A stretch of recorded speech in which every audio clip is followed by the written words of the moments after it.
So let's take a look.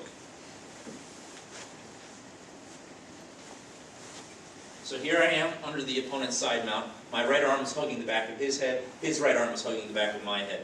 My left elbow is going to be wedged in here by his hip. And if possible, I've got both feet on the ground, and I can even stack a foot here. This keeps my thigh up against his ribs and prevents him from transitioning to the mount.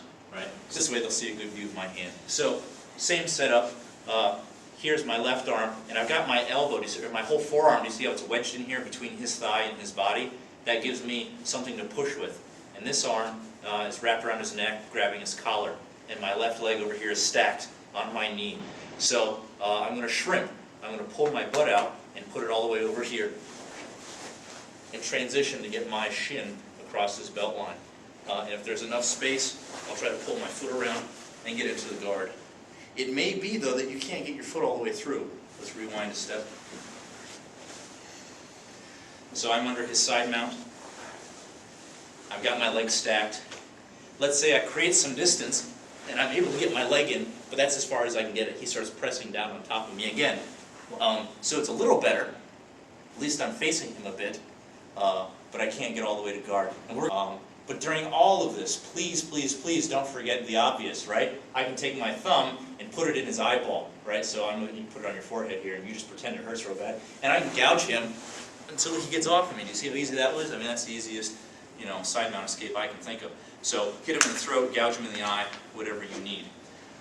And you can utilize those while you're transitioning. So it can be difficult to get your knee up across his chest if he's really heavy on you. So one thing you might consider doing is bridging, just like we did in the bridge and roll. If I push my hips and abdomen up into the air, I may cause some distance between the opponent, which will then allow me to quickly pull that knee in before he would then settle back down on top of me.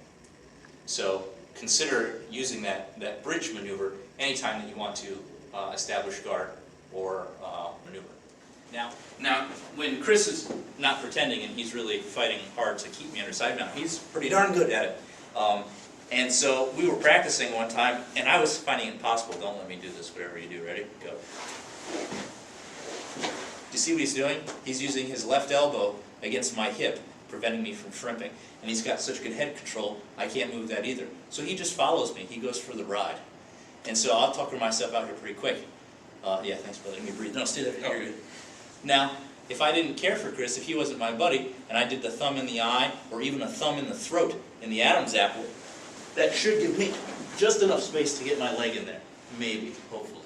So, fight dirty. Practice with your friend, practice easy, and by the book, and then insert little gouges wherever you can. Thanks.